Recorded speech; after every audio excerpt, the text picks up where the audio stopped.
ଆଜିର ଅନୁଚିନ୍ତା ତର୍କରେ ସ୍ୱର। ଗୋଟିଏ ଜନପଦରେ ଦୁଇ ଜଣ ବିଶିଷ୍ଟ ଗୁରୁ ରହୁଥିଲେ। ସେମାନଙ୍କ ଭିତରେ ଭଲ ସମ୍ପର୍କ ମଧ୍ୟ ଥିଲା। କିନ୍ତୁ ଥରେ ଦୁଇ ଗୁରୁଙ୍କ ଭିତରେ କୌଣସି ଏକ ତତ୍ତ୍ୱକୁ ନେଇ ଯୁକ୍ତିତର୍କ ହେଲା।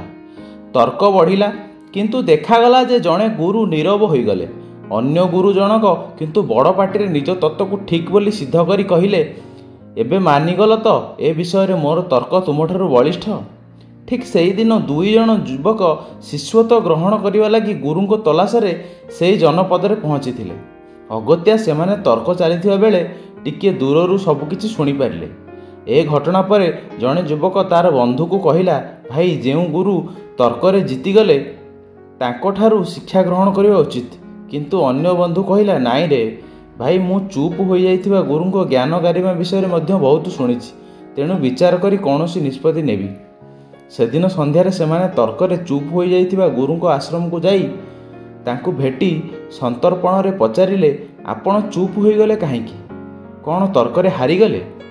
ଗୁରୁ କହିଲେ, କଥା ଜ୍ଞାନ ଗାରିମାରେ ନାହିଁ। ଅସଲ କଥା ହେଲା, ଆମ ଯୁକ୍ତି ଯେଉଁ ଦିଗକୁ ଗତି କରୁଥିଲା ସେଥିରେ ଅସଲ ତତ୍ତ୍ୱ କଥା ପଛକୁ ରହି ଆମେ ଦୁଇ ଜଣ ନିଜ ଅହଂ ଦ୍ୱାରା ପରିଚାଳିତ ହୋଇ ନିଜେ ଠିକ୍ ବୋଲି ପ୍ରମାଣ କରି ଚାଲିଥାନ୍ତୁ। ତାହା ବଢ଼ି ପରିଣାମରେ ଆମ ସମ୍ପର୍କ ସବୁଦିନ ଲାଗି ବିଗିଡ଼ି ଯାଇଥାନ୍ତା। ତୁମେମାନେ ଯୁବକ, ତେଣୁ ଗୋଟିଏ କଥା ମନେ ରଖିବ, ତର୍କରେ ଯଦି ସ୍ୱର ଉଚ୍ଚ ହେବା ଆରମ୍ଭ କଲା ତେବେ ନୀରବତା ଅବଲମ୍ବନ କରିବା ଶ୍ରେୟସ୍କର। ଯୁବକ ଦ୍ୱୟ ଏହା ଶୁଣି ଅଭିଭୂତ ହୋଇଗଲେ ଏବଂ କହିଲେ, ଆପଣ ହିଁ ଆମର ଗୁରୁ, ଆମକୁ ଶିଷ୍ୟ ଭାବେ ଗ୍ରହଣ କରନ୍ତୁ।